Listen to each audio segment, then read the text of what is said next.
What up, what up, what up, everybody? It's your old buddy Josh with his fresh cut. Yes, sir. Look at that. My wife loves a short haired man, so I accommodate, and she cuts my hair because we like to save money. So, my earlier video I did today, I had hair. Now I have less hair. So much easier to wash. Got the 4-finger comb. Zoops, and done and done. Look at that. Yes, sir. Yes, sirskis. What's going on out there? Did y'all watch any Olympics? The Olympics suck, man. The Olympics suck. It's just a fact. So I didn't watch any Olympics. Actually, my son was watching France playing U.S. in basketball. I watched a little bit of that, but Steph Curry making some threes brought the gold home for the USA. Ted, Dean, Pulverizer, fun guy is here. Andrew, um, I didn't care. Miguel Mayorga. All right, Miguel, what's up, dog? But anyway, I didn't. And then I was actually there was a picture of the Serbian national team and the U.S. team. And so when the Serbian national team, when they're playing the Serbian national anthem, they're all like this, very somber, very proud. When they show the U.S., they're all like, just like grabbing their crotch and bleh. It's like, dude, we got Eric Anderson. All right, what's up, Eric Anderson? It's such a good difference between Serbian national team and the U.S. national team. And then you can say, oh, but the U.S. Some guys are saying the reason is because the U.S. players are so used to the national anthem before the game. I don't know, because we had a couple of Serbian players play NBA, and they were still doing like this. You know what I'm saying? That Turkish dude was badass, dude. Same thing happened in France. The Curry got hot again, 100%. I was going for the Serbian team for sure. Absolutely. Yeah, same Penelope. Yeah, why would you? I mean, but there's some good people. I mean, I don't want to blame the athletes. You know what I'm saying? I mean, there's some good folks there. They're extraordinarily, freaking praiseworthy. 100%. There's a guy, Aaron Brooks or something like that, from Hagerstown, Maryland, and he guy's freaking righteous. There's some chick, I think she's from New Jersey, and she's righteous as all can be. I was going for Brazil against the U.S. women's team in soccer. So anyway, that didn't work. I just can't stand the U.S. women's soccer. I cannot stand that Megan Rapinoe. I know she doesn't play, but I just can't stand it, dude. You've not that I care about soccer, I don't, but soccer is we know soccer is. Soccer is for lady boys, if you know what I'm saying.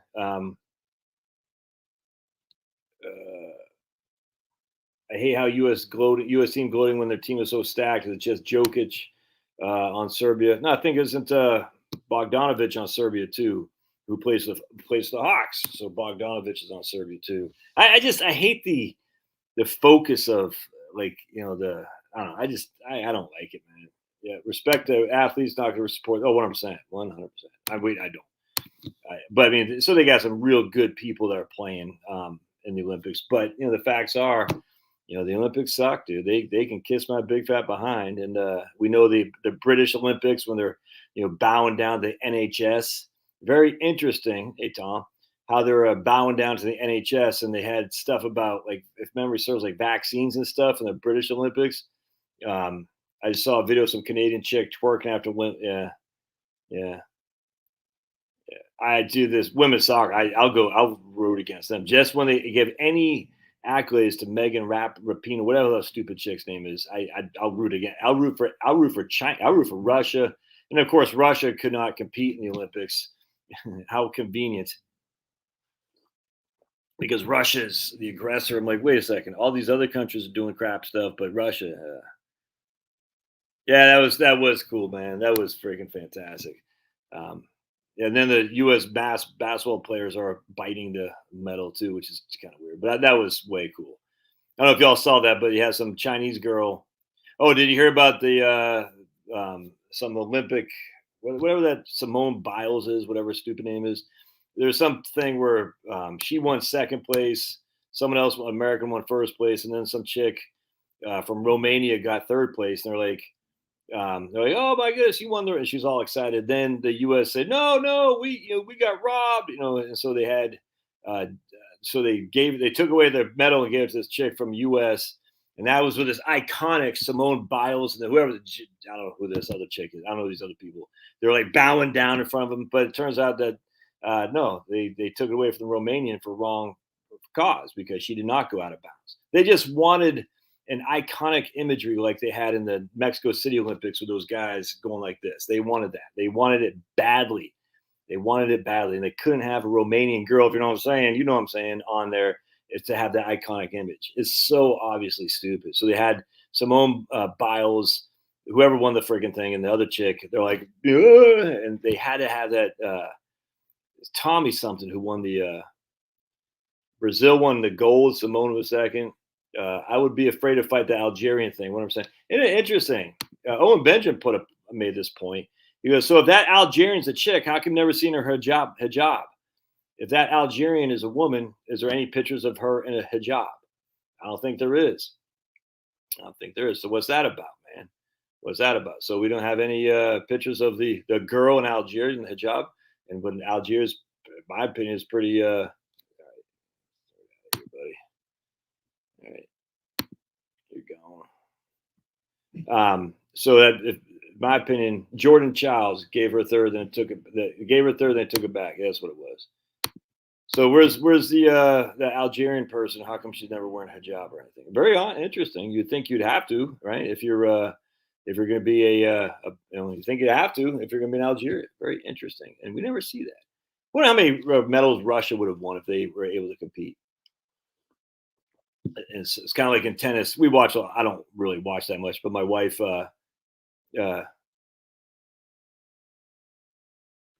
It's just obviously wrong. Makes you wonder makes you question whether actual evil actually exists, even superstitious. I don't get what you're saying. Because evil exists, 100%. But imagine, like, we boycotted the Russians boycotted us in the 80s. We boycotted them in 84, whatever it was. In Russia, they're going to boycott their athletes because of a war that was perpetrated by NATO going on to the Russian borders. Now, you can say, hey, you can say all day long, but there's always two sides to every story. You know what I'm saying? And as such, it's like, what? So we're just going to ban? I mean, what's going on in all these other places? I mean, how come it's just the whole thing is just so mind-boggling stupid. And then you can make an argument too. You can make the same argument that why is Israel able to participate? I don't agree with this argument, frankly. I think Russia should be able to participate. But why is Israel able to participate when they're creating havoc in Palestinian territory? You see what I'm saying? Oh, because they got attacked. Okay, well, you can kind of say the same thing about the Russia. I mean, the NATO was approaching their borders, and Russia said, we can't have that. Tell us how you... my friend said they should have a normal person participate in the events, so you have to gauge. My friend said they should have a normal person participate in the events, so you have a gauge on how to dominate the athletes. So you have a gauge on how dominant the athletes are. Yeah, right on. Was there men's boxing? I used to love men's boxing in the Olympics. I loved it. I never cared about basketball. Never cared about the balance beam and all that stuff. But men's boxing was always what I liked very much. I'm a big fan. Yeah, God bless her. I'm a big fan, long time, first time. I'll never go there. I'll never move there, because the thing is, if you move to these foreign countries, at some point they'll start turning on you when things go south. They're like, look, Russia had American spies locked up. China, I'm sure, does too. North Korea. So you might even want to say, hey, I'm going to repatriate, whatever that word is. And they're going to say, yeah. And now things go south. We're going to go after you. That's exactly what happened in this book right here, which I'll share with you, which is not a very cheap book. You have to pay a lot of money for right here. I used to have a guy on my channel right here, Coming Out of the Ice by Victor Herman. All right, so very interesting. This is not a cheap book. And there's my man, Victor Herman. And again, I don't know if any of this is true anymore. I don't know who to believe. So I like to read. So I like to read. It's enjoyable. If it's even halfway true, it's horrible. But the astonishing true story is a tale of a young American man who went to the Soviet Union with his parents by Ford Motor Company to set up an auto plant. He was eventually thrown into the Soviet prisons and could not return to America until 45 years later. During his life in and out of Russian prisons, he met and fell in love with a beautiful lady who followed him into exile and lived with him and basically labor camps in Serbia. And then he escaped from that, and he's living in a cave. Again, who knows if that's true, but he says it. It was 1938 when Victor Herman was inexplicably thrown into prison after he became a celebrity in the Soviet Union, having won acclaim as a Lindbergh of Russia for his flying and world record-breaking parachute jumps. But what happened to him was a common nightmare during the Stalin years. Those who survived imprisonment and torture were sent north to hard labor in the icy forests and mines of Serbia. Victor is one of the few who survived. What kept him alive for 18 years was an overwhelming, unshakable belief in his own invincibility and the desire to return to America to tell his story. After Stalin's death, he was pardoned and allowed to live quietly until he began petitioning to go back to America. Great, great book. There's a movie too, by the way. I haven't watched the movie, but CBS TV special, Victor Herman. That's when we used to say, that we used to be pro-American in some regard in the movies and everything. Hey, by the way, so a lot of people say, oh, well, the U.S. is going back. So here's our Bank of Zimbabwe, $100 trillion. And people are going to be thinking, that's just like America. There's Zimbabwe, all right? I got that, $100 trillion. That's literally tender. That's America, man. You got Pablo out. You okay, baby? There you go. The difference, of course, between Zimbabwe and the United States is we actually have an economy. So people say, we're going to be like Zimbabwe, or we're going to be like the Iraqi dinar, or we're going to be like the German Deutschmarks, whatever the hell it was. Now, the difference between the yeah, I saw that. I saw, what's her name? Susan Wiki just died. Sad, only 56. I'm sure she, I won't say more. Do I have any change for this bill? Yeah. Weimar Republic. Yeah, Weimar Republic. But the U.S. is going to be like that. So remember what happened in Germany, man. I mean, they were slaves under the Versailles Treaty. And so as such, they wanted high inflation to pay off the debts with well-devalued Deutschmarks. I don't know if it's Deutschmarks. I can't remember back then. But anyway, and there was no economy there because they were devastated for Versailles Treaty, for sure. Lung cancer permanently demonetized. Oh, my goodness. I can't laugh, but lung cancer. Did she smoke? Was it aggressive cancer? What do they call it? Aggressive cancer or something like that? And I call it aggressive cancer, but you know what I'm talking about. Kind of weird. Man, so people are like, yeah, this is us. I had a YouTube comment. Let's see if I can't. I'm not going to find it. The guy's like, yeah, Josh would be like in Rome saying the Roman government's printing money and nothing's going to happen. I'm on a roll tonight. It's not aggressive cancer. You know what I'm talking about. What they say the. Anyway, so they say, oh, it's the American dollar. It's going to be Weimar Republic. It's just not. I mean, it could be. I mean, at some point, I'm not God. I don't know. But the idea that we don't have an economy is just freaking nuts. We have a huge economy, the biggest in the world by far. China's not coming close to us. Germany isn't coming close to us. Not anywhere near what is going on. Not anywhere near. So some guy posted what I said about Social Security. If they cut Social Security, your stocks will do great, right? And the guy's like, oh, you'd be like someone saying the Roman Empire, blah, blah, blah. It's all gonna be good. I said, no. I mean, at some point, all empires collapse for sure, man. For sure, it's going to collapse at some point. It's inevitable because the world's gonna collapse when the second coming of Jesus. I mean, just give me a break. But the idea it's going to collapse in the next 30 years while you're looking at retirement is stupid, man. Oh, we can't handle it. We're all going to die. It's going to be Zimbabwe dollars. It's dumb. The idea that between now and 30 years from now, that we're going to collapse in a massive Roman. I mean, look, Rome is still out there. I know it's crazy, but there's still a country called Italy where Rome is part of it. It's crazy. In fact, they still got the Vatican out there, the whole thing. So Rome didn't just collapse. It's still there. It's not nearly as good as what it was, obviously, but it's still there. So the idea, but I'm 54, between now and when I die, my greater reward, the U.S. dollar will collapse suddenly because of $34 trillion of debt. Dude, they said that at $17 trillion. They said it at $8 trillion. They said it all the time. And yet it hasn't collapsed. Now it hasn't. It hasn't. Coming close to collapse. Not in the least. Not in the least. So nothing lasts forever. Yeah, nothing lasts forever. Um, so I'm just come on. So what? 34 didn't do it. What's 39 is going to do it? I always ask these guys, tell me when that time is. Well, we don't know. It's kind of like the climate change people. There's a new climate change study that says in 10 years the Arctic could be ice free. Oh, never heard that before. That's whoa, really? Never heard that one.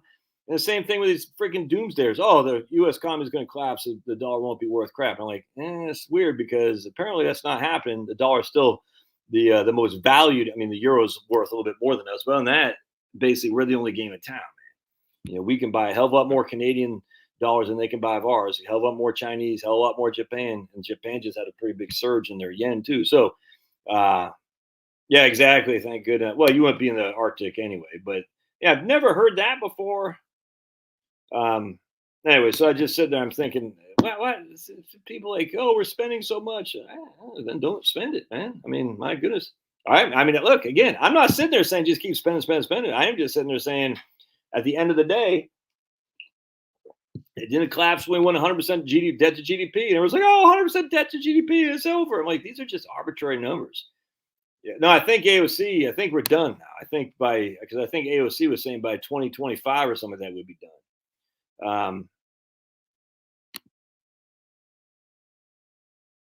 The percentage of debt to GDP is lower now.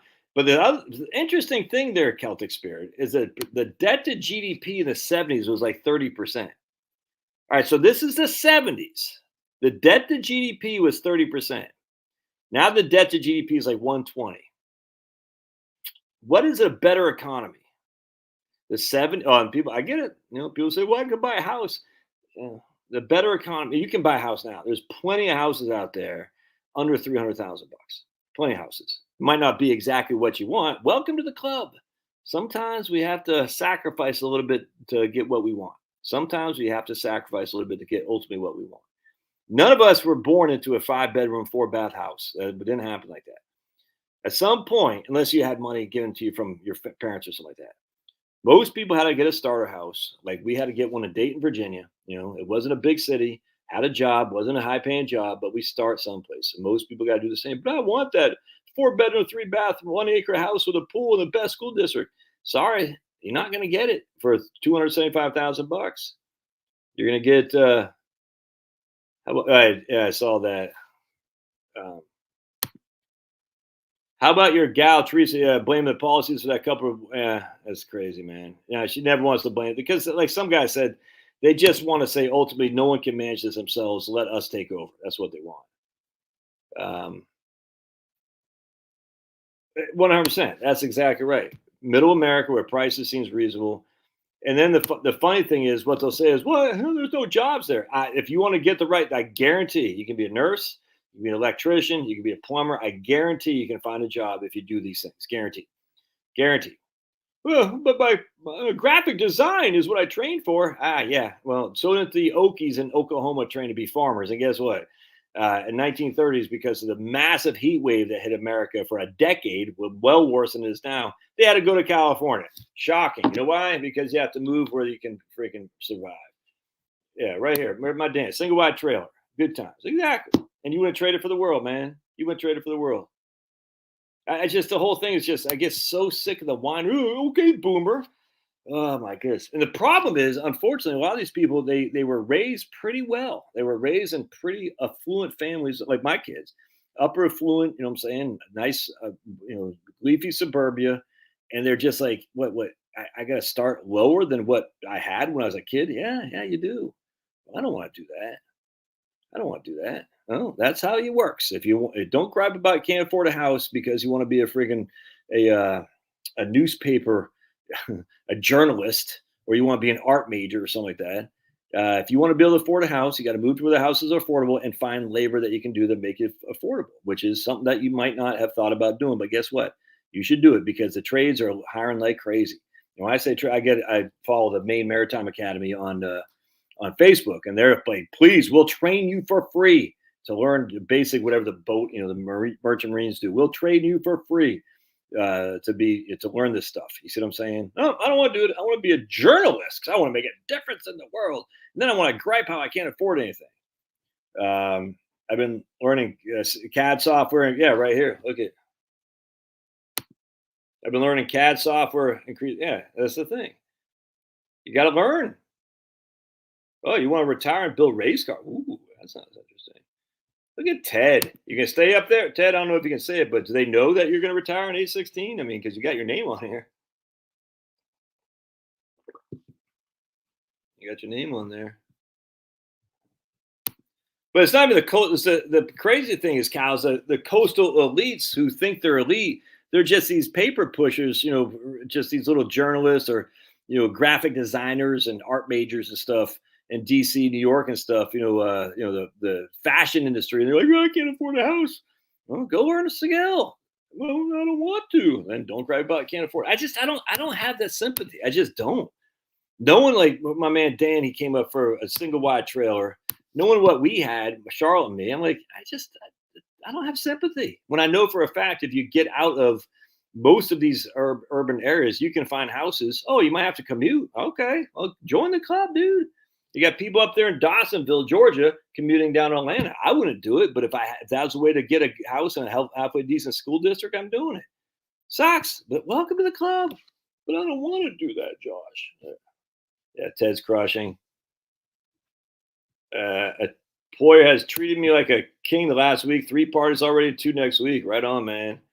Are you staying up there in Maine, Ted, or where are you going to go? Are you going to go back to Ohio? 4 dead in Ohio. Oh, my goodness. My dip crap nephew, I got to be careful what I say on YouTube, wants to be a food truck entrepreneur. A food truck? I could have gotten him into the laborers union, and he scoffs like he's above it. Food truck? Man. Well, some of those guys do all right. Yeah, I get that. I can see that. Some of those guys do all right. At least he's not trying to, start a nonprofit. I want to start a nonprofit where we feed the what they call not the homeless anymore, the unhoused. I want to start a nonprofit where we feed the unhoused, and it's not fair that I don't have enough money to, get my sleeve tattoos, my brand new phone, and I want to drive a Subaru to show everybody that I'm 57 flavors. It's not fair. Yeah, that's what I was saying too. Right here is Denise. A lot can be said for living below our means too. Denise spells "our" wrong. He. Those Wisconsins, they don't know how to spell. A lot can be said for living below our means too to create margin and eventually afford to upgrade. 100%, Denise. Apply to Ohio in a year or two. Right on, Ted. You got a lady friend there in Ohio, or you got a guy friend. I really don't care. I literally don't care what you got. I just don't want to promote it all over the place like it's regular. Started 1-bedroom apartment now, 3-2 house and currently 100%, Dean. Absolutely. Yeah, those. No, it wasn't Denise. You spelled our HOUR. We saw it. We got the proof here, Denise. We got the proof. Easy on those Subarus. Oh man, that's funny, Marie. Easy on the Subarus. Look, I've heard. Oh, now Denise is trying to say, I want to spell your. Nope. Busted, Denise. What did Denise say here? Let's see. A lot can be said for living below your means too. Okay. All right, gotcha. But then she's going to blame autocorrect. Yeah, Denise, I tell you. Your means too. Actually, one time what was it? If you, oh man, your wife, Wi-Fi. Yeah, I said, man, my Wi-Fi isn't working, and you autocorrect like wife isn't working. I can't remember what it was. I was like, ooh, that wasn't good. You know what I'm saying? I can't remember what it was, but it's funny. Don't take any crap, Denise. Yeah, hell no. Look at Penelope. Uh-oh. Penelope's going to round up the ladies and boycott me. Hey. There you go. Oh, by the way, Tom, you'll appreciate this.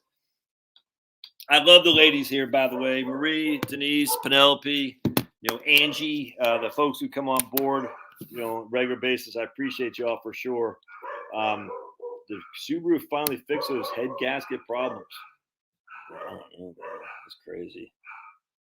There's Elliot Ring. All right. Hoping to sell my business soon and start the retirement dream. Wife, you've been retired. All right, right on, dude. Tell us what your business is, brother, if you want. Every hipster wants to start off a coffee shop or a brew pub. How many of these do we really need? And then they get mad. It's not fair. The Subaru started in a 2-bedroom apartment, now retired, and have 3 houses, a home with 2 acre cottages, all free. What are metrics to be crushing? Just being here. If you're here, you're crushing 100%. Yeah, look at Vern, dude. Vern Forrester put 320. Yeah, that's what I said. I heard Subarus are pretty reliable. About outbound, yeah, Subarus rule. Yeah, 100%. And Vern isn't GAY either, so I don't think he is. So there's a guy who's straight who's attributing to Subarus how awesome they are. And here's Marie, and she's not GAY, and she loves her Subarus too. See, oh, right on, man. All right, cool. You're gonna find a buyer for that practice or what? Hey, Jeff Rains! Holy crap, dude! Haven't seen Jeff for a while. What's up, Jeff? Welcome back, man. Where you been, brother? Look at Jeff crushing. Ladies, look at Jeff. He's showing off his muscles. One guy's 37. That's crazy. I'm around that range. You're only that age too. You're only about 37. Damn. Julie fondled. Financially crushing, Miguel, is probably not having any debt, and that's not me yet. So I think at the end of the day, if you don't have debt, and we'll get the tax thing here in just a second. For those who say, "Oh, he's going to talk about taxes," put a shirt on, Jeff. Yeah, right on, Jeff.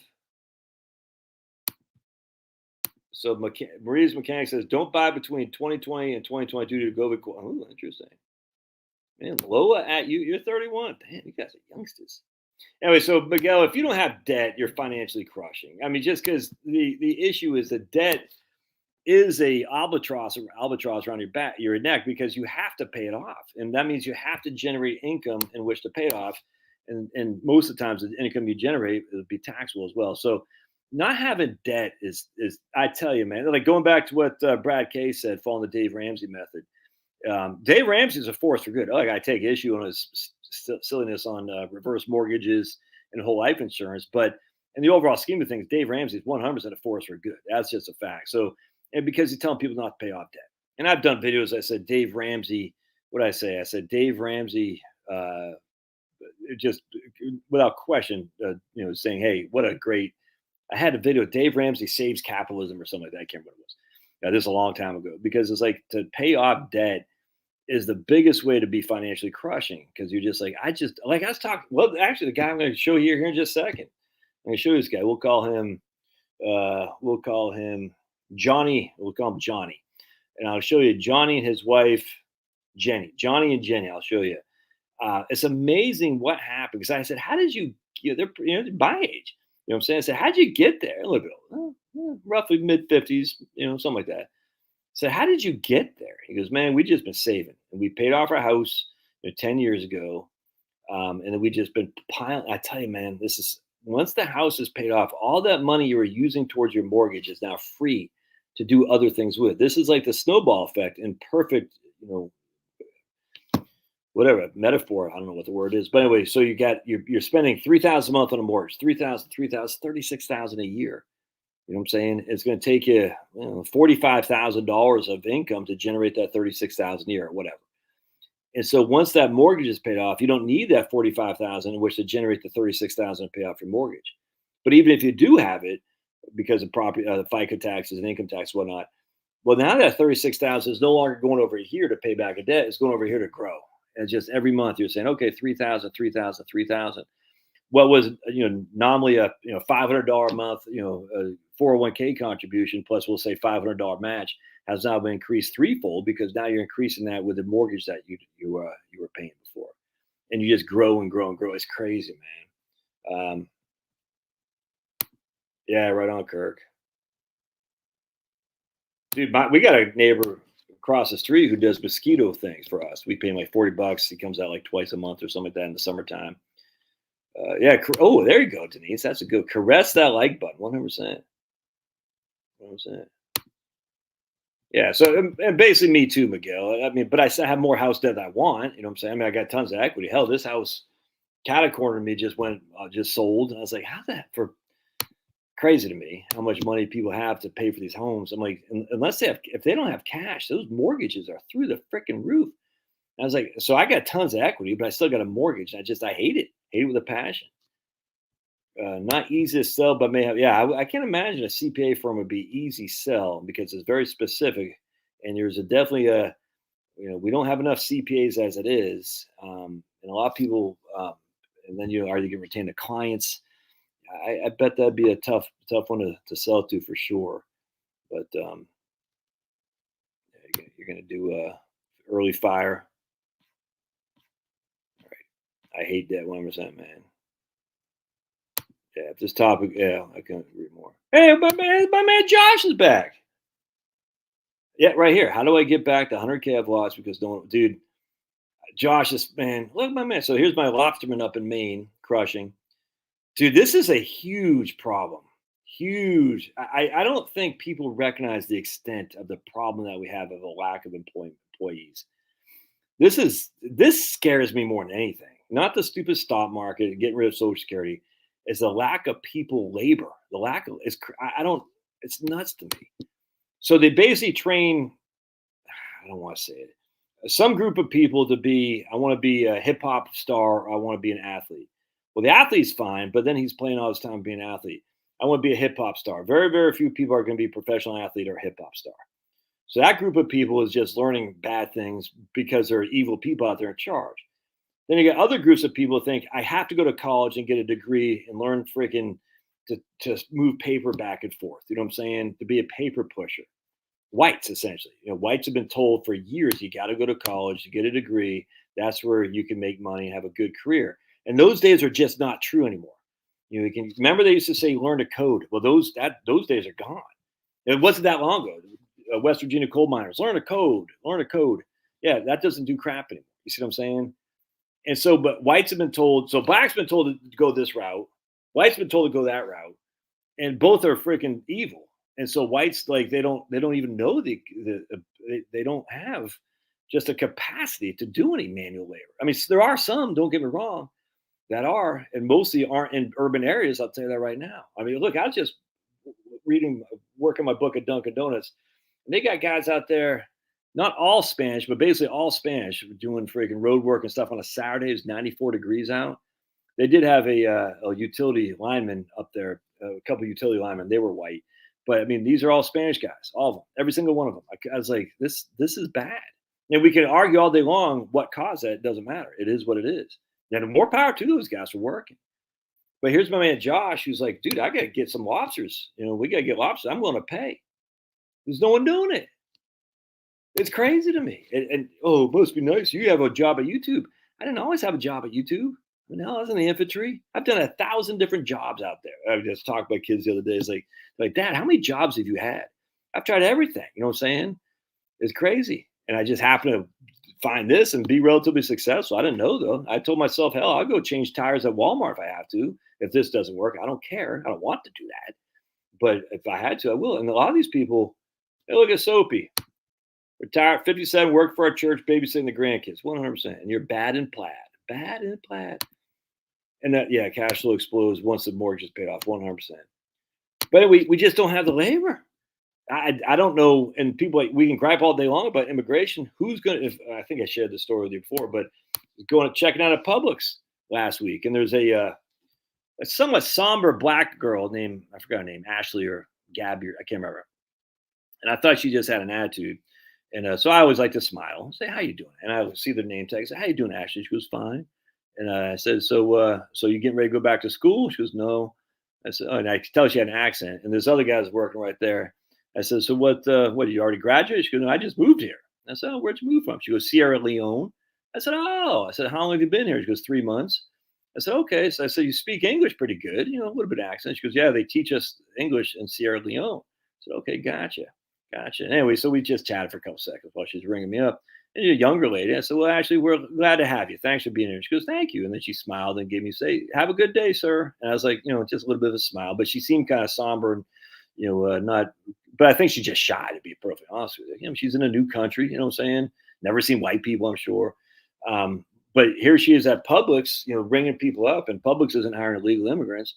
And as such, that's a job that's, who's filling that job? I mean, who's literally filling that job other than Ashley? There are places that there be, Americans, American-born citizens doing that, but a lot of these places not. So and that's just a lady at Publix ringing people up.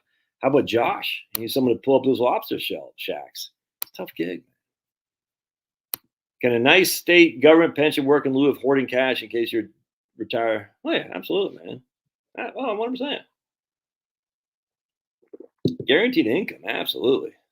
Yeah, 100%. Dave Ramsey, pay off debt, great. Financial advice, terrible.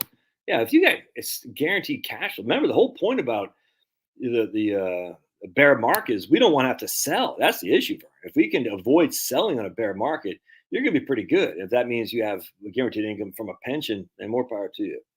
Here's Marie. Trying to find things to buy. I can't buy expensive Yeti coolers and mugs, but I love the looks of them. How many Stanley Cups you have, Marie? Are you familiar with the Stanley Cups thing? Right here. All right. So let me. Cool. I don't know what they do for the mosquitoes, Ron. I don't think it works all that.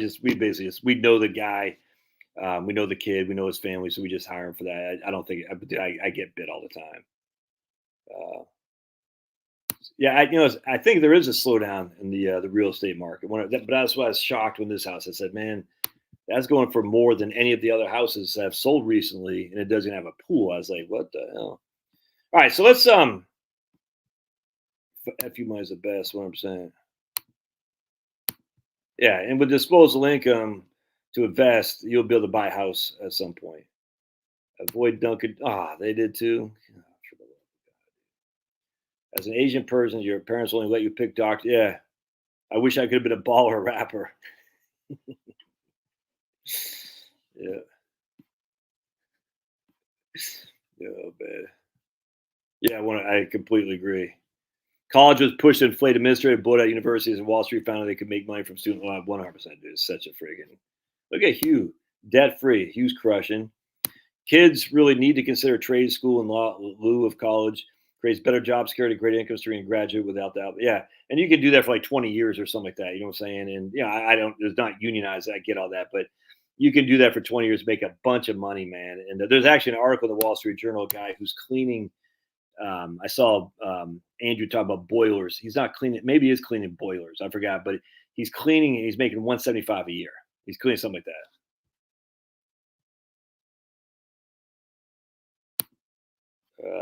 I didn't know that. Oh God, they wanted Rumble to jettison some. Yeah,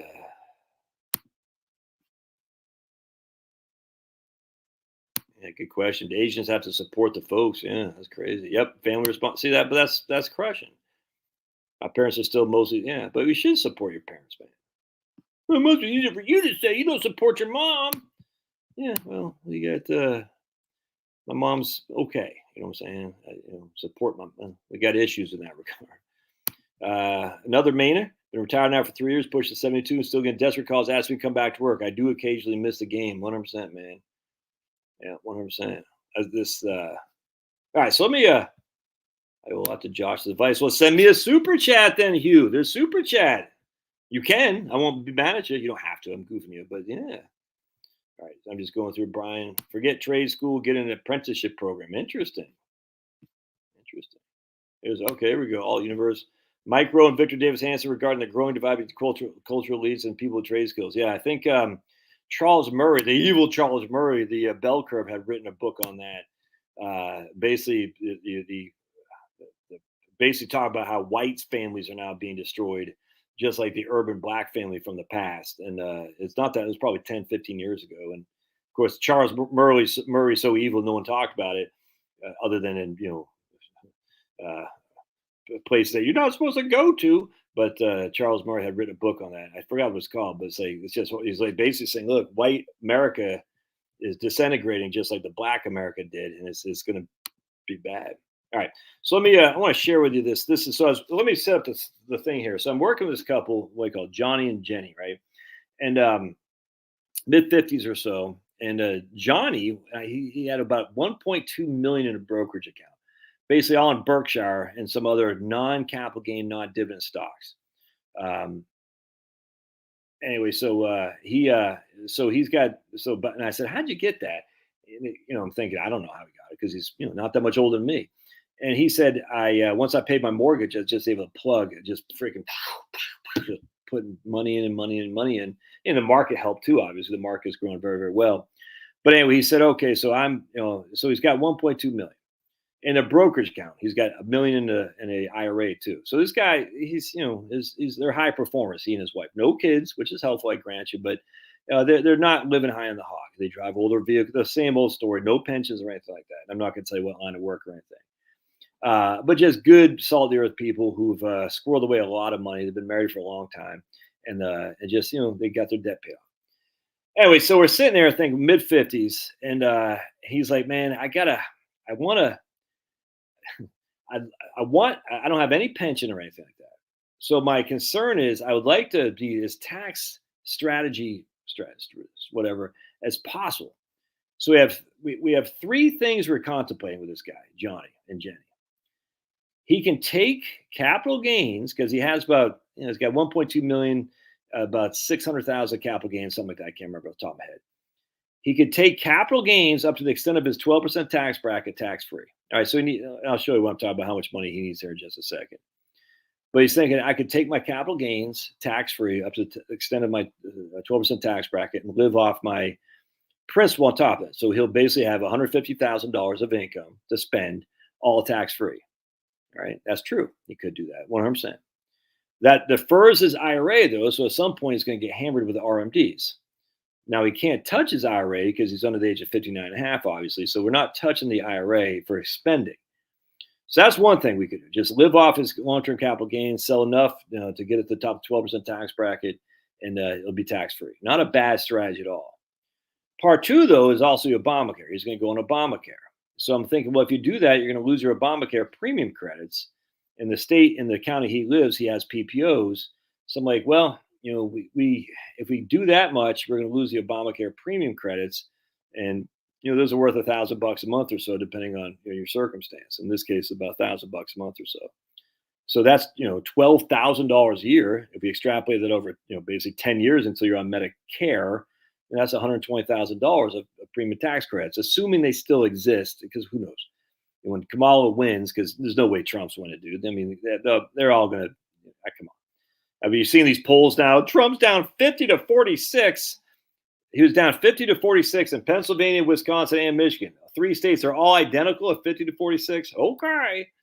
But I don't see how Trump, I don't think it's going to, I mean, I hope he does. I'm voting and stuff. But I don't, they're going to do what they got to do. Let's just put that way. Anyway, so who knows what the tax law Kamala is going to put on? I don't know. But I don't think that they're going to, I think at some point, Obamacare premium credits are going to be based on net worth, not income. But it could be wrong. If I can have a person on the boat that can haul 350 traps a day, I pay 250 minimum, as much as 400 depending on catch. It's funny you said that, Josh. I went to my friend's house from high school, and I was actually thinking about you in Virginia, and he does crabs, and he's not a professional, but he has 10 crab traps out there. And he is funny because we're pulling some up to get some crabs. That's hard work. It's hard work. Now, obviously, you develop a skin for that at some point. But I went out with him. But I think I pulled up 6 crab traps. And you had this. I don't know what you do for you with your buoys, but you had this thing like a hook. You grab on the rope. You got to kind of twirl it. You pull up the rope, and then you grab, and it's getting all muddy and stuff because it's on the bottom. Then you pull the trap up there. And it's obviously not nearly as efficient as yours, because he also has, that's when you do it by hand. There's also a way you can do it by mechanical. I think it's I was getting ready to say pulverized. That's all I'm trying to talk about. I think it's an air thing. I'm talking about. But anyway, he's got a way you can do it mechanically too. Because he said if you're doing it just 5 or 10 a day, you can do it by hand. But if you're doing it mechanically, you got to, what I'm talking about, man. The freaking thing with the air, like an air, whatever that's called. Damn, I lose it. Anyway, so the point being is that I don't think Trump's going to win, because I just don't think I think they're going to do everything they can to keep him away. That includes the Republican Party by and large. Anyway, so the point being is what's going to happen is we don't know. But in this case, the Obama, I'm going to turn my fan on. With the Obama, hydraulics, that's it. Hydraulics, that's exactly what it is. Yeah, hydraulics. Dude, I am losing. I am getting. Do you all forget words? Like I forget words. Like I couldn't remember a freaking barn the other day. I was talking to this guy who lives in Germany. I was telling him about my German experience when I was in Reforger. I was like, we had to go to a place where the cows are. Cows, a freaking house for cows. He goes, a barn? I say, a barn. I said, dude, y'all forget words sometimes? It kind of scares me, to be honest with you. I don't have any history of dementia, Alzheimer's, or anything like that. But, I did smoke a lot of weed in the younger days. That certainly isn't good. By the way, I don't care what they say. Smoking a lot of weed is bad for you, man. I don't care what anybody says. You talk to some of these potheads, it's legal. It's okay. It's not cocaine. I'm like, yeah, but your mind isn't there. It's gone, dude. Like Tom and I, you forget a lot of words. Tom, like that guy on freaking YouTube, not YouTube, Facebook. That guy Jason. It's like that guy does psychedelics, and he's like, it doesn't make any sense. This is a guy I used to be in the army with. He just connected me on Facebook, and I'm like, he doesn't make any sense, dude. You don't make sense. You know what I'm talking about, Tom? That guy's like. I was like, he's talking all of a sudden. He says, yeah, next thing you know, you think the moon landing's fake. We're talking about, Tom's like, that's Josh. All right. Too much of anything is, hey, thanks. Oh, dude, come on, man. Come on, dude. You're not a chick. I forget. Okay, good. I forget names all the time. Carl. Yeah. Oh, we're so fancy now. Yeah, right. Oh, la-di-da French with the garage. Oh, man. Look at Celtic Spirit trying to get with me. I'm like, dude, I'm already taken. Celtic Spirit's like, well, I thought you meant to fondle. I did fondle. I followed more. Like, trying to get with me. I'm like, dude. Yeah, it is very embarrassing, especially if you're doing this right here. And Celtic Spirit's like, but Josh, I'm Irish and you're kind of Irish, so maybe we can make Irish have babies. It is tough to carry a conversation. So, hey, Jill. All right, Jill's back finally. Jill's been missing my live streams lately. Really getting on my nerves. Tell her I like the haircut too. Thanks. All right. Yeah. Oh, that's what happened in Maine, Brad. So Maine, the Chinese were taking over their the dope in Maine, like the marijuana plant. The Chinese are coming there and taking over. I just got to chuckle. I don't chuckle. I hate to see Americans lose their jobs, but come on, man. That's still, is it a narcotic? Maybe not a narcotic, but still not good for it. All right. So anyway, going back to this case. All right. So we're sitting there thinking, all right, so this guy could take 120,000, basically maybe 130,000 of long-term capital gains tax-free for the next, it's basically until his brokerage house exhausted. We're just going to say 10 years. So we'll just say $130,000 minus 15%. That'd give him $130,000 minus 15%. Oh, man, 1 second. Yeah. Oh, hold on a second. That'd be about $20,000 of capital gains tax free. So he'd lose $12,000 in Obamacare premium credits, probably more than that, to gain $20,000 tax free of long-term capital gains. Oh. Speaking of my man Tom again, Tom's the guy who told me to look out for sales on ribeyes. We had standing roast ribeyes, standing rib roast today on Publix for $10.49. I almost bought some sirloin, but I said, "Ooh, they got standing rib roast on sale." So we cooked those up today, $10.49. All right. So anyway, so now we're sitting there thinking, okay, so your 120 of capital gains would save you basically $20,000 a year, give or take, if you could get it in the 12% tax bracket. But you'd lose your Obamacare. All right. Yeah, we're just always BSing, Jill. We're not missing anything. You'll lose your Obamacare premium credits. So you sacrifice $12,000, maybe $15,000 to get $20,000 tax free. That doesn't sound like a bad deal, but it's not all that dramatic. I'm like, I don't know, man. Especially because we're MetaShare, right on. The usual mayhem. MetaShare, that's one thing too. But MetaShare, his wife has some issues, pre-existing conditions, and as much as I love MetaShare, they're very explicit about pre-existing conditions. So that's not really a win for us here. I just talked to a guy the other day who's going on MetaShare. He's freaking healthy as an ox. He's 60 years old. The dude's just a freaking stud. This guy's like, damn, dude. I was like, what I'm saying? The guy's a study, so yeah, he's going Medi-share. Anyway, so I'm like, well, that doesn't have a huge appeal. I mean, I like it, but so we got to decide if we should do live off dividends or capital gains tax free, and still be on Obamacare, but we're going to lose our Obamacare premiums. And then I threw out a third thing, which I want to share with you here.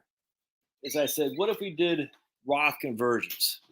What if we did? Hey, babe, everyone's saying my haircut looks good, so thank you. And guys are saying it too, which is kind of creepy. She didn't take kindly to guys hitting on me. She's like, hell no. Anyway, so I'm sitting here thinking, my wife of 49 years complains about my memory. I usually that's funny. Yeah, see, I hate that no tax on tips thing. That's just so stupid. I don't like when, whatever. I get it, but I get it. That's not a bad, political strategy. I just like, come on. All right. So anyway, going back now. So then I said, what if we did Roth conversions? All right. So we're going to bring up this here right quick. So we're going to bring up my chart, and I'm going to show you. All right. Share screen, I think. Share this guy here. Right there. Share. All right. So here, we're not doing any Roth conversions. You can see he's 54, 56. So yeah, mid 50s. He's going to work a part-time job because he's in high demand labor. Shocking, right? So they're spending about $150,000 a year. They got no debt whatsoever. They want to do some travel. They're going to buy a car here. They're buying a travel van right there. They're buying a car right there. Buying another car. So they're going to buy a new car every 7 years. I don't want to get into comments about what they're doing with their mind. It doesn't matter. It's none of your business, none of my business. That's what they want to do. I don't care. So why are you buying a car every 7 years? That's what they want to do. And that's fine because they got the money to do it. All right. So what's up? So what's happening here is we're not doing any Roth conversions. We're pulling $91,000 a year out of his brokerage account, and he will pay no income tax on that or capital gains tax because he's still in the 120, the 12% tax bracket. Right? He's still got to pay tax on this. He's still got to pay FICA tax. But what happens is when he stops working, right now, for some reason, what I hate about Right Capital is they make you take your HSA out. I wish they would not do that. That's planned distributions, is HSA distributions. But anyway, so when he stops, no more part-time gig. He's got no income coming in. He's got a goal of travel, goal of buying a travel van. All right, so he got no kids. All right, no debt, no kids. Made a lot of money and done really good work. I mean, he's just been keeping his head down, crushing. So he's got $74,000 homeowners insurance, $2,000 a month, and just day to day. He's got utility bills and all this. He's got all that in here. Then he wants to travel. They want to travel like freaking drunken sailors, and they want to get a travel van. Now, if you're going to do this so much, this will probably reduce because you're probably not taking it so much. You're not going to be spending so much at your regular house because you're on the road. But it doesn't matter. We're using this. So he's got $221,000 here of outflows. So he needs about $221,000. All right. So if he's doing it from his brokerage account, the bulk of his stuff will be tax-free capital gain because he's going to be still in the 12% tax bracket. I hope you guys are following this so far. So even though it says he needs $200,000 from his account, that $200,000 can be pre-tax long-term capital gain, can be pre-tax in terms of IRA distribution. In this case, won't be, but IRA distribution. It could be return of principal. You have a bank account. If you just took $200,000 of cash from your savings account, that's tax free. So this isn't saying where the money comes from. It's just saying you need $200,000 from where is it going to come. In this case, he's selling up to 12% of his capital gain, right? So he doesn't have hardly any taxes, but he's still got some because he's got some. He needs $200,000, but the bulk of his money would be tax free. So we can see right here, $8,400 on $220,000 of outflow. So $8,400 divided by 220. That's an effective tax rate of 4%. You can't shake a stick at that. Effective tax rate of 4%. So everybody with me so far. So so I just want to reiterate. What we're doing here is we're just using his brokerage account to the extent of the 12% tax bracket. And then we're going to go above that to some regard. But we're paying hardly anything in tax because we're selling our long-term capital gains at basically almost tax-free. Not a bad strategy on the front end. on the front end. Now we're going to lose our Obamacare premium credit, so we're going to pay the full brunt of Obamacare, which has already been budgeted, by the way. Not a bad strategy, all right? But watch what happens, as you're probably well aware. Watch what's going to happen in the future. So now you can see he's not paying much in taxes. Look at this, because he's living off his brokerage account. But once that brokerage account is exhausted, now he's got RMDs. All right, he's got Social Security, because he and his wife both made the max for Social Security. All right, now they're not making $400,000 a year, but they both made the max for Social Security. So this is in 25 years from now. So he's going to get, she's getting 50,000 a year, and he's getting, I want to say, a little bit more than that. I can't remember what it was, but this is 25 years now, inflated at 2.4%. So they're going to get 193,000 from Social, 135,000 from planned distributions. That's your RMDs right here. Your RMDs, required minimum distributions. $329,000 of income, but their expenses only 142 because they're no longer taking these vacation goals. No longer taking these vacation goals. So you got 329 of total income and 52,000 of taxes. All right. So 52 divided by 329. That's still only a 16% effective tax rate. Not that bad. But watch what happens later. Now, when he's dead, this is when his Jenny survives him. Now her taxes go to 91, 87, and 86. It goes significantly higher. So you can see right here, she got 86,000 of taxes on 331. 86 divided by 331. So that's a 26% effective tax rate. So now she's just getting swamped. She's getting swamped. And so to have these low taxes just means we're deferring it to have higher taxes in the future. Let me just show you what it looks like here so here we are right here. Their state tax rate, that seems actually high to me, but be it as it may, is right here. Hardly any federal tax rate whatsoever until right here when they're on Social Security and they take required distributions. Now they're going to be punished here. So we're saying, okay. I said, well, I wonder if there's a better strategy. Again, the idea is we can take the long-term capital gain tax-free until the brokerage account is exhausted, but we're just delaying the inevitable of higher taxes. You eat bugs and love it. Yeah, right on. Absolutely. And Marsh in the house. Right on, man. Marsh, look at Marsh. Marsh is crushing. I don't care what the ladies say. Because the ladies say he is crushing. That's what they say, Marsh. They say, look at Marsh. Happy guy right there. He said, ladies, it's me, Marsh. And all the ladies are getting out of here right now. Jill's gone. Penelope's gone. Marie's gone. Marsh, you drove him away. Just goofing on you. All right, so we're sitting there thinking, not because it's a good question, Iric, if that's how you say your name. What kind of name is Iric? That's Anderson. What, Swedish? Is that a Swedish name? The brokerage account, I'm giving him 5.8%, Andrew. 5.8%. Maybe I can compliment Marsh's haircut too. Paul Price says, thanks for driving away the ladies. Carl would say, where's Carl? Pooping while standing. Carl would be on here saying, thanks. I'm glad you drove away the ladies, Marsh. Because Carl's like, I think the pandemic lockdowns involved behavior modification, have people stay at home in order. Yeah, I completely agree. So now we're going to talk about that. So we're sitting there thinking, so if he doesn't do Roth conversions, he'll end up paying about $1.1 million in taxes between Johnny and Jenny over the course of their lives. All right. Now, again, we don't know exactly because we don't know what the return is going to be. They don't have any carry forward losses, though. Let's see. Yeah, we don't have any carry forward. So everything is basically, let's talk Iron Maiden. The 60-40, yes. No, they're all stocks. They're all stocks, Andrew. All stocks. He's very aggressive. And we've had a good discussion about this. He goes, I'm okay with it. He goes, basically, I came from nothing. I can go back to nothing for 50% market decline. But the facts are he's got quite a bit of money. He's like, 50% market decline. I won't take those $60,000 vacations. I'm good. There's Marie. Marie's still here. Right on. All right. Phew.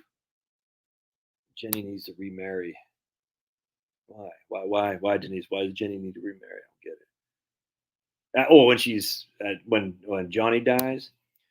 All right. So the premise again is we could live off the capital gains, basically tax free, but then we're going to get hammered later on at some point because we've been deferring the IRA. We can live off the brokerage account, basically return of principal by doing LIFO, essentially, last in, first out. And Schwab allows you to sell your highest cost basis. They're all at Schwab. So Schwab allows you to sell your highest cost basis, your highest cost basis. That's the word I'm looking for. Positions, right? So he's got a bunch of Berkshire. He's got a bunch of individual ETFs that he's been buying over time. He's been dollar cost averaging. So Schwab allows you to sell your highest cost basis. If he were to do that, then he would qualify for the Obamacare premiums credits and whatnot. I hope that makes sense. So that's our two strategies. But let me show you what stock loss, 100%. Yep, around loss, stock loss. Not doing buckets. We talked about that. Josh has more hair. Less brains, but more hair. But he's not doing buckets. He likes being stocks. And his reasoning is right. He's like, look, man, I got Social Security coming in hot in about 15 years. I mean, he's got some cash. He's not all stocks. He has, he runs, some 6-month treasury bills. He's basically got 2 years of liquidity, if that makes sense. So, yeah, right on, Denise. Absolutely. No, we're not getting 5. No, 5.8 is all stocks in this scenario. All stocks. No, they have no loss carry forwards. They never took any losses. They just been plugging stocks. He's got a little bit of cash, Jeff. A little bit of cash. Like I said, about 2 years or so. All right. So anyway, so now I said, well, he and I talked together. It wasn't just me. But we said, what happens if we start doing some Roth conversions? All right. So what we can do here, check this out. All right. So we're going to do Roth conversions down here. And we're doing the 12% tax bracket. I hope you all can see this. I know it's going to make that a little bit bigger, maybe. I'm already at 200%. I guess I can't. Let me, I guess it doesn't. Does it let me go to 225? Nope. So I can max. I can go to 24. Does this let me do anything? Nope, that didn't do anything either. All right, so that's the biggest I can go here. Yeah. All right, so now we're going to start doing Roth conversions to the top of the 12% tax bracket. So essentially, what we're doing is we're converting $80,000 a year. Let me show you what I'm talking about here.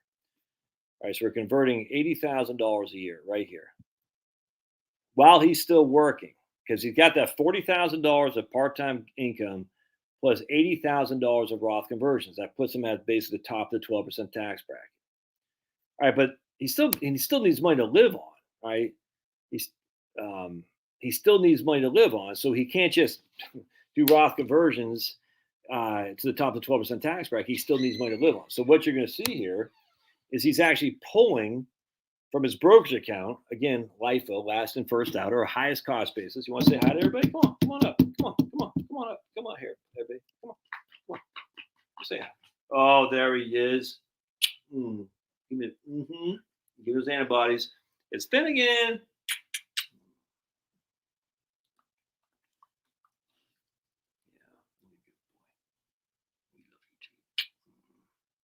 Dogs are the best.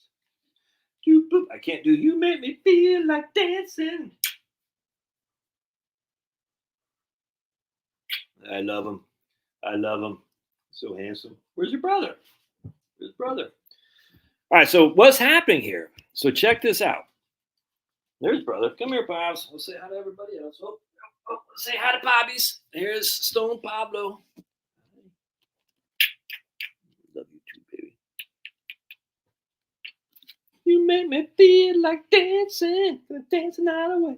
Left hook, left jab. All right. So we're converting 80,000 while he's still working, but he's pulling from his brokerage account. This is why it's so important to have a brokerage account, guys. I'm telling you, the brokerage account makes you so flexible. So he's pulling from his brokerage account 120. That's what he's living off, 120. All tax-free, because most of it, if not all of it, will be his highest cost basis, essentially his specific identification. He's basically saying, I'm going to identify specific stocks to sell where I don't get hammered with capital gains, because in the interim, I'm converting enough to put me in the top of the 12% tax bracket. So he's pulling out 120 a year plus $80,000 of conversions. All right, that's what's happening. So you can see withdrawal from tax deferred account. That's a conversion. Withdrawal from taxable account right there.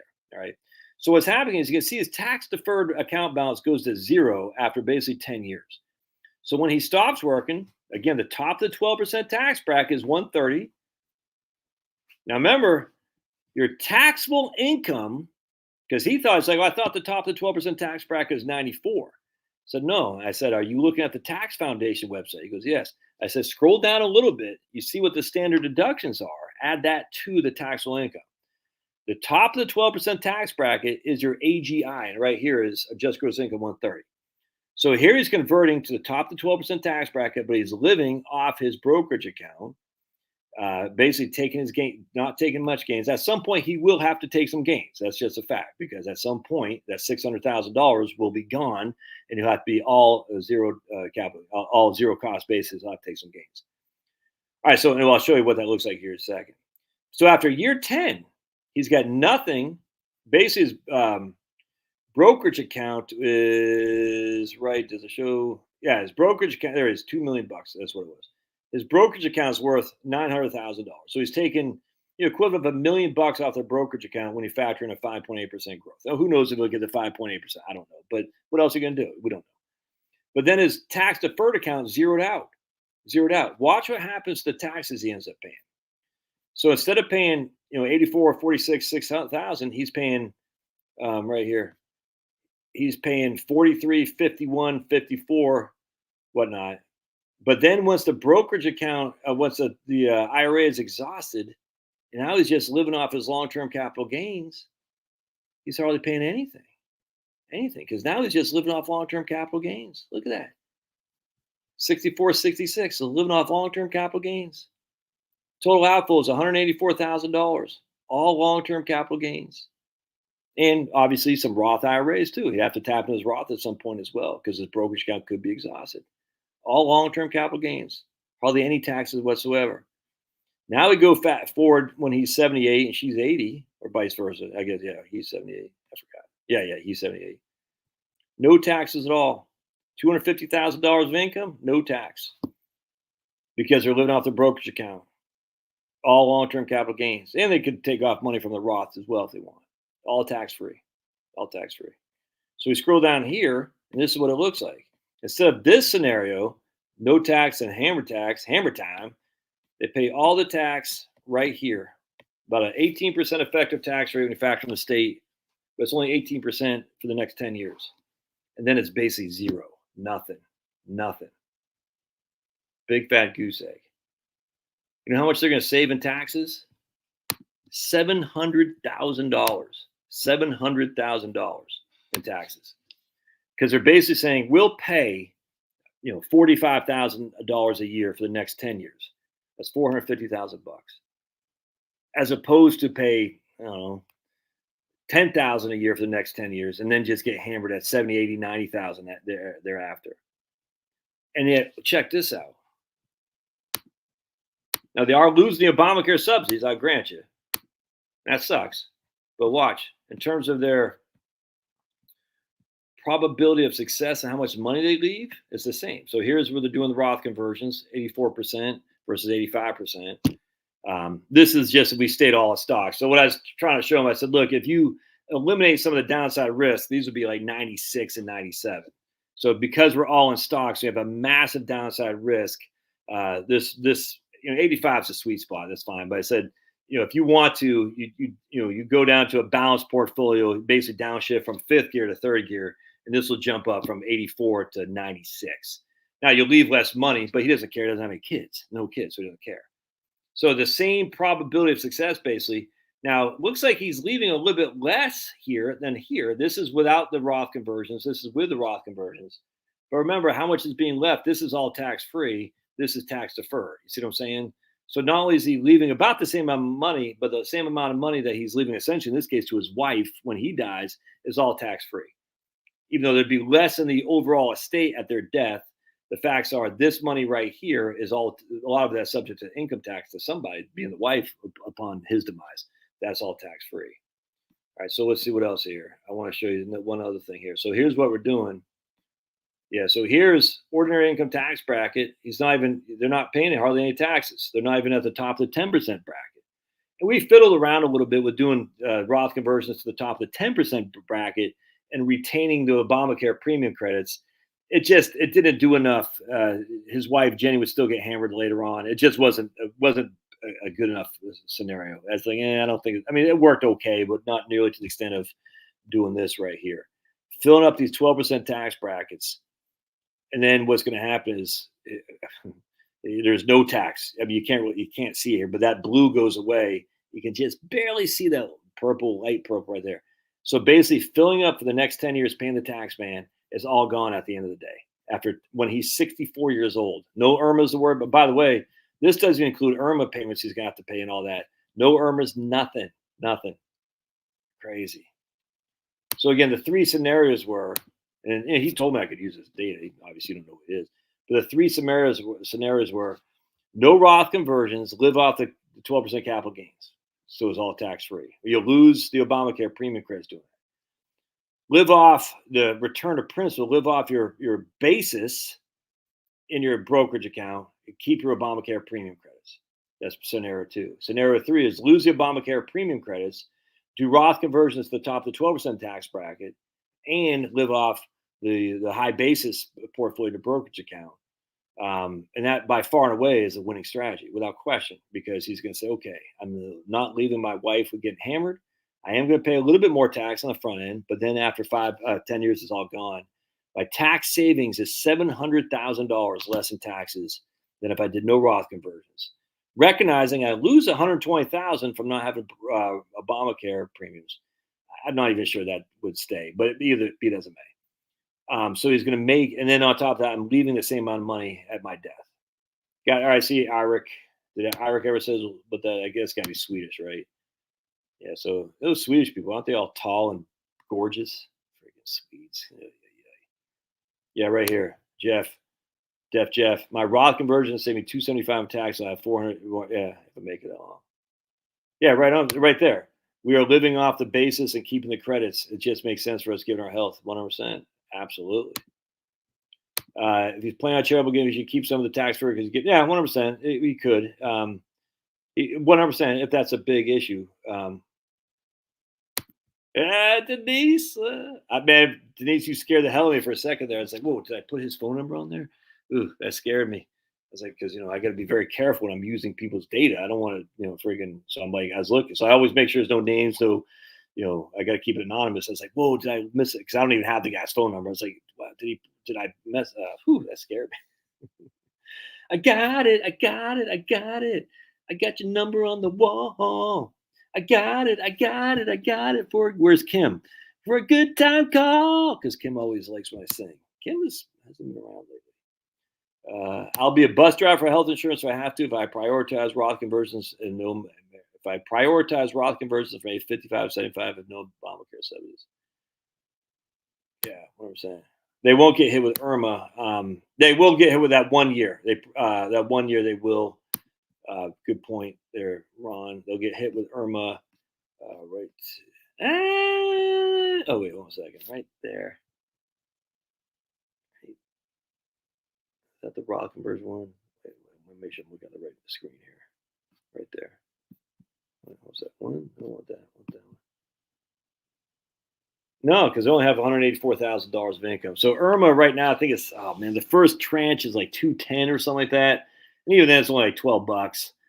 It's the right now the you want to avoid 250 for that fourth tranche if memory serves. We looked this up earlier. I just can't remember. I think it's 250 is the fourth tranche where they really get you. No, it wasn't 250. I forgot. And with the first tranche is once you break 210 or 220, you get hit. In this case, he doesn't break at 65. He doesn't. No, he's still at 184 because he'll be converted. He's gonna be fine. Good point.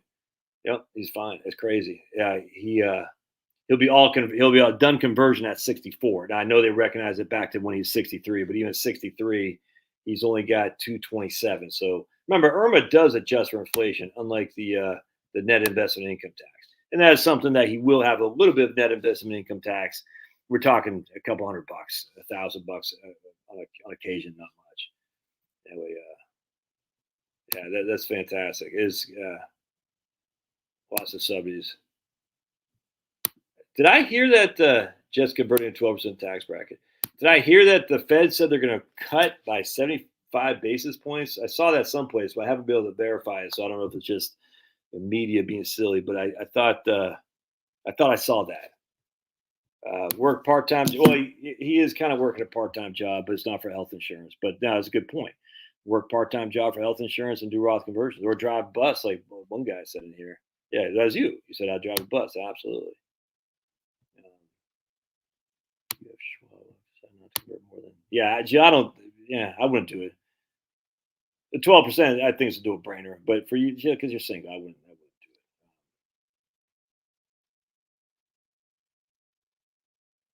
it. Can do Roth conversions real time, no paperwork fill, waiting to. Yeah, Schwab is pretty quick too, man. Schwab is pretty quick too, Jeff. I'm retired at 56, and every year I pulled pre-tax through up. Yeah, 100%. Whether I need to spend or not, absolutely. That's hard not to crush in that regard.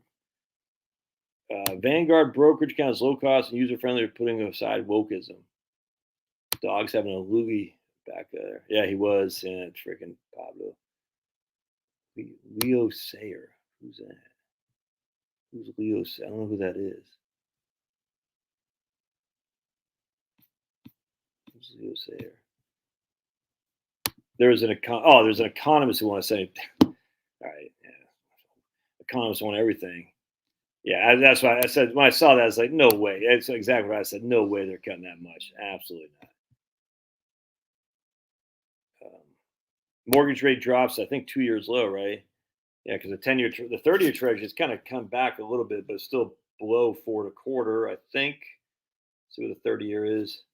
Oh, that's Leo. That's the guy who sings that song. Leo Sayer, man. I thought it was a chick. Um, 30-year is at 4.22. So 30 is still at 4.22, less than 4.25, and the interest rates on mortgages have dropped for sure. I make it feel like dancing. I don't. I don't know. I'm not sure. I don't know if I agree with that. He's Leona Soy now. Now, for real, is he Leo's Leona? Oh God, another one. Why? Um, it's downright frightening that you can Google someone's name and attain phone numbers and address a political party, any public. Yeah, 100%. That's what I would say. If they want you bad enough, they'll get you. If they want docs, they can get. I mean, like you can find me. It's easy. And we can see. I was like, people are like, you will guard your address. I said, dude, the nice thing about having a pretty uncommon last name is that I'm found pretty easily by people who I want to find me. The problem is I'm found pretty easily by people who wish me harm, if that makes sense. I don't really. I mean, I had one guy on YouTube I was worried about during the plan, demic. And that guy he had posted a couple things. Goes like, I hope I don't see it at your house. And I was like, well, what's that supposed to mean? Because he was like in Georgia. I hope you don't. I don't about see a house and you're hurt or something like that. I can't remember what he said. This is during the 2020 thing, because I wasn't taking the whole thing seriously like he wanted me to. Because we lived in Georgia, we're going to kill everybody. Remember they said that about Brian Kemp. Georgia's going to experiment on mass depopulation. They're calling Brian Kemp the James Jones or whatever, Jim Jones of Georgia. The whole thing was so stupid. The media was. He goes, I hope I don't see you at your house dead or something like that. I was like, it sounds kind of threatening a little bit. And I didn't report him or anything, but I took a screenshot, just saying this guy, because he had I forgot his name. He has been around for many, many years, but I said, that's a little bit weird that you're getting all, he used to be kind of angry. I didn't want to ban him because I want to see if he, I said, are you threatening me? I said, I'm taking a screenshot of these things there, guy. He goes, I'm not threatening. I'm just saying to you, but I said, okay, I'm just taking a screenshot. And I text a couple people just in case something happens to me. They know who to go look for. You know what I'm saying? Because you're talking a lot, and I think he left to go to more happier climates with other people who are like, yeah, we're all gonna die. Trump's killing us all. I'm not taking the Trump vaccine. And then the minute Biden gets in there, I'm taking the Trump vaccine and you should not. I'm taking the vaccine and you should too if you care for grandma. I said, wait, just 2 weeks ago, you're saying you were going to take the Trump vaccine. Now you're going to take it. My man Jay's done at 63, 2 years of ACA, then spending the IRA for, 100%, dude. That's, oh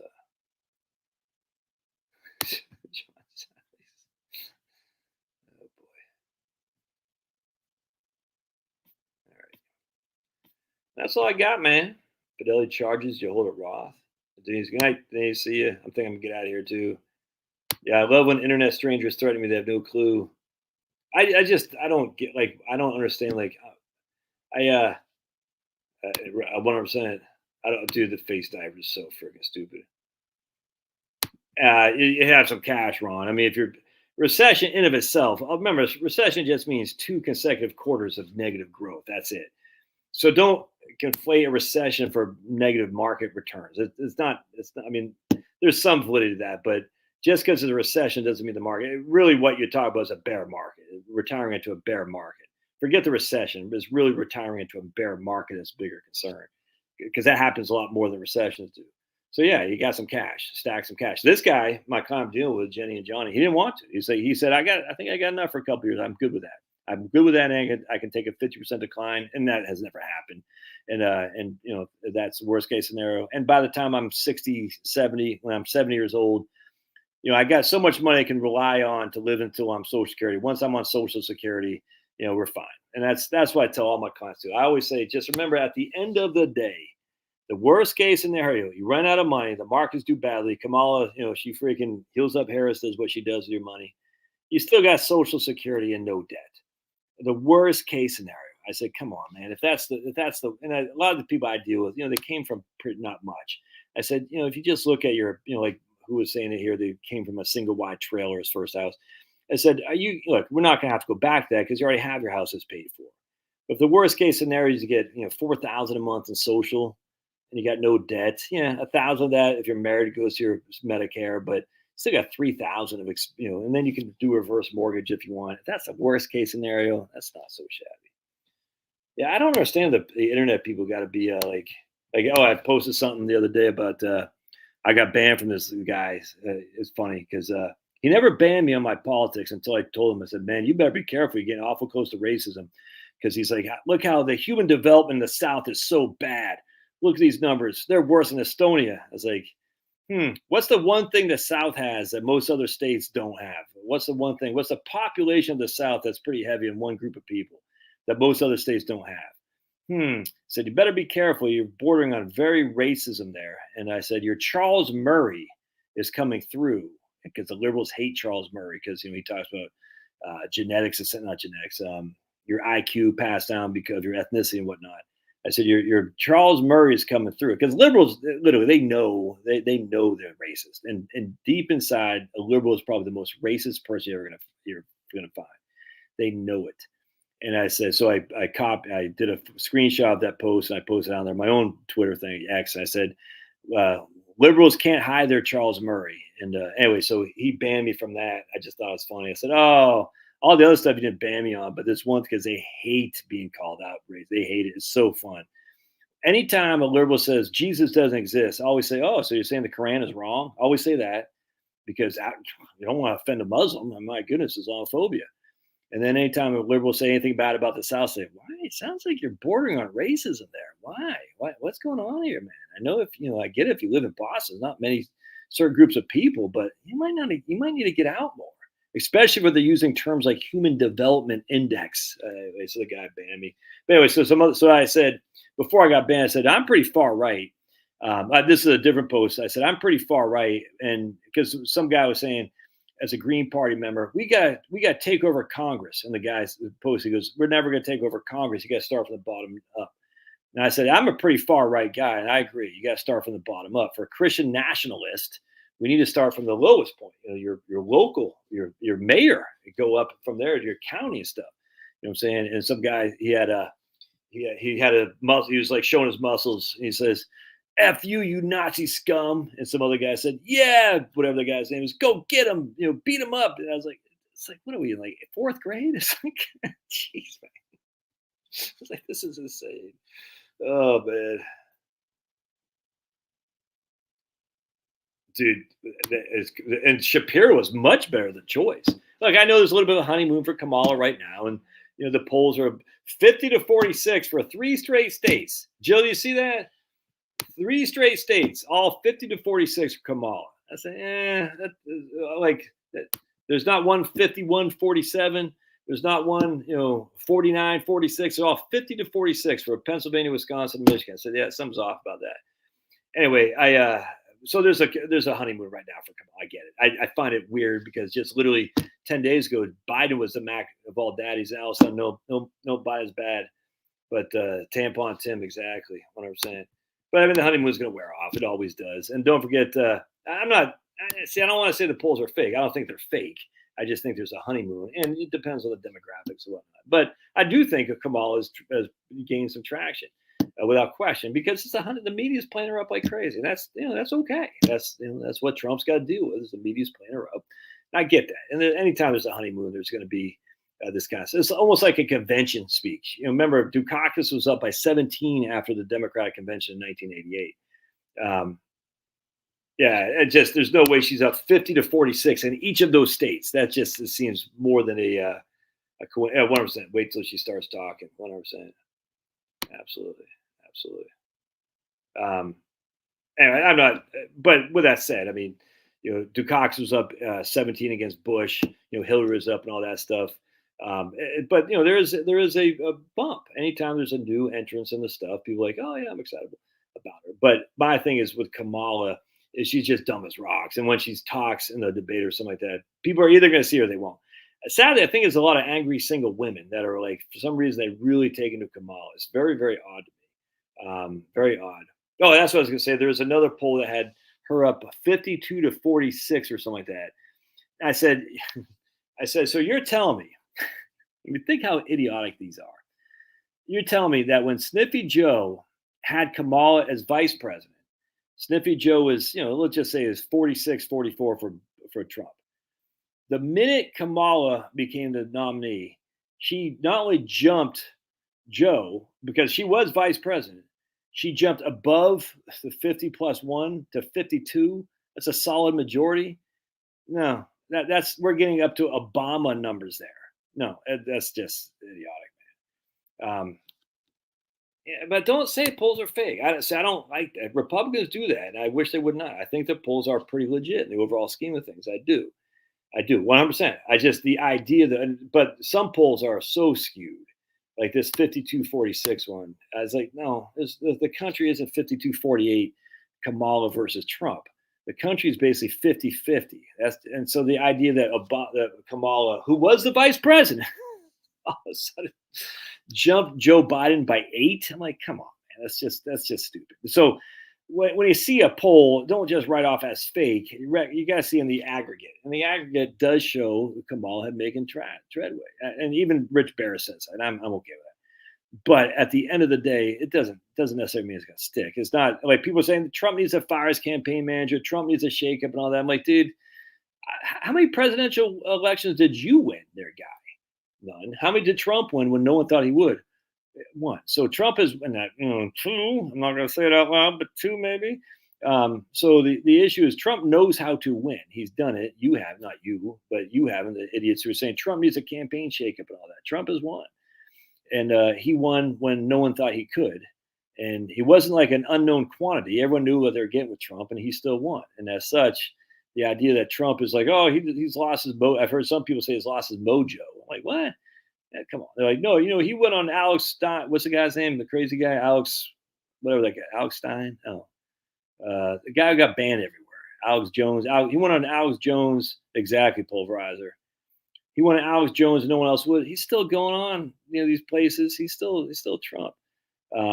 Anyway, Karen's for Kamala, 100%. But there's not enough Karens to Alex Jones. Yeah, there's not enough Karens to. I mean, it's one thing if it's suburban moms, because suburban moms can say to their husbands, "Look, dude, you better vote this way or else." You know what I'm saying? But Karen, a single Karen, not gonna sway a man. Anyway, I think it is in for Harris. Frankly, I do. I think that she'll end up winning. Yeah, it's just my nature being from Maine. Ted lives in Maine, so it's just that you can't help it. You always got to say, you prepare for the worst and you pray for the best. Yeah, exactly, at 100%. So all of a sudden out of nowhere, Harris, who was vice president, is jumping Biden by 8, even though when they had matchups, Trump against Harris, Trump against Biden, Harris is always underperforming Biden. That doesn't make any sense. I saw that, dude. I saw Marie. She's paying ours. Yeah, 100%. It's crazy. There are enough Karens counting. Good point. Drewski, completely depends. It's a great question. So many things that go involved in that. I just did a whole video on a question along those lines. Actually, just right now is what we just did. So maybe watch that video, see if that's applicable to you. The video being what we just got done doing this. Um, See, I think they still have mass mail-in votes though, in Michigan and Wisconsin and Minnesota and stuff. I think they still do it. Probably Pennsylvania's too. BS, love her too. Boyfriends.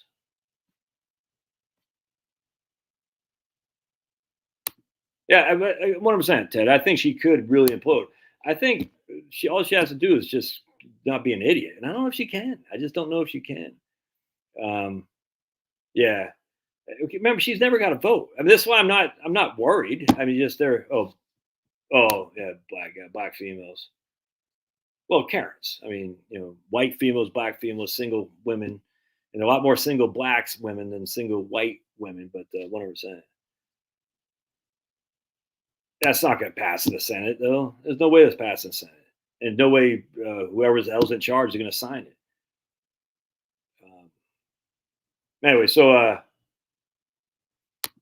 they just need to do it before the mail-in counts. So I think they are. I think they say September 10th or something like that. That'd be fun to watch. That'd be fun to watch. Yeah, even David Axelrod was questioning some of the pollers. I just hate when people get so wrapped up in the polls. Don't get too cocky when they're in your way, and don't get too negative when they're not your way. Just recognize that these things do ebb and flow. Remember, Reagan was. People forget this. In 1980, Reagan was down in February of 1980, big time, big time. He was also down 2 weeks or 3 weeks before the election. Reagan, right? Reagan was down big time in February. We're talking, I don't know, like 15, 16. And then right before the election, and whatever it was, November 8th, 2 to 3 weeks, he was down like 4 points. So you gotta just hang in there. But I don't like people. The polls are all fake. Yeah, were you saying that when the polls were skewed, when Trump was looking good? So, I just don't like that.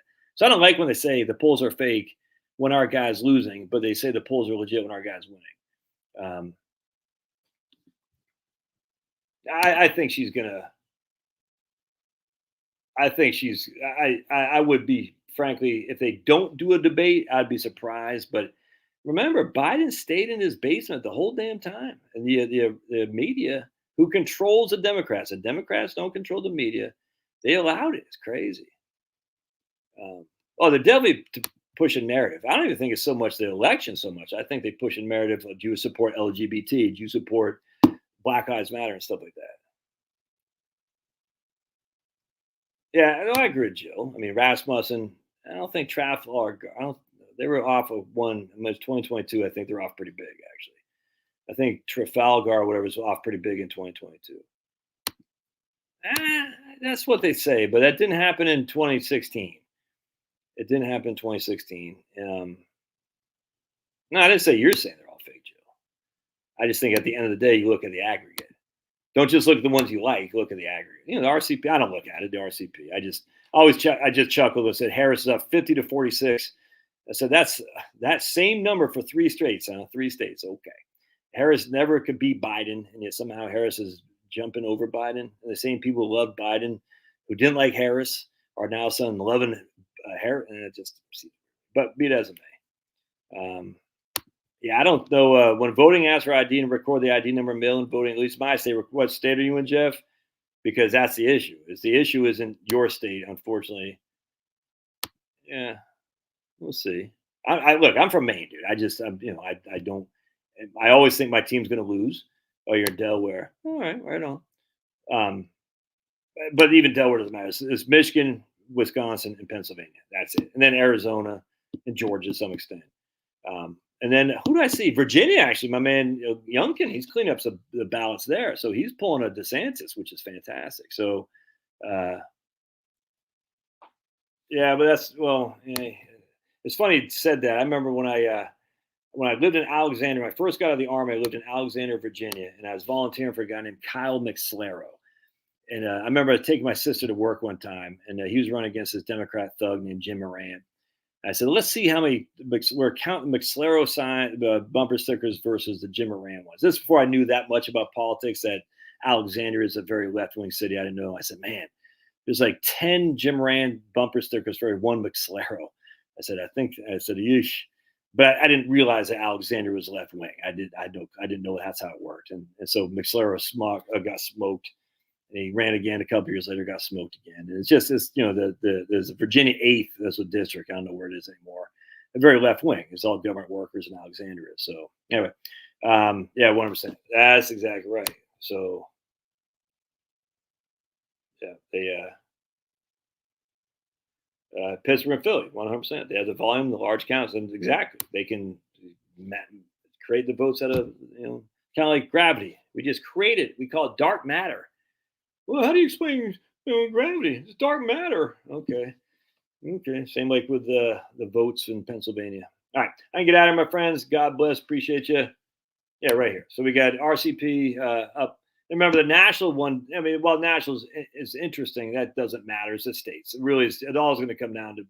I was reading today that if Harris, what was it? Trump has a 46% chance of winning even if he doesn't win Pennsylvania. Harris has a 0.5% chance winning if she doesn't win Pennsylvania.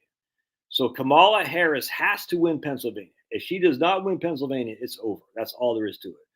And I forgot who wrote that. It might be Richard Paris. It wasn't him though, but he might have reposted it. So if Trump still has a decent odds to win, even if he doesn't win PA, Harris cannot win if she does not win Pennsylvania. It's literally that simple. And so I thought that was pretty interesting. So, all right. God bless, guys. Appreciate y'all being here. Peace out. Don't let these polls get you down, man. Rocky Balboa probably voted. We'll see you, man.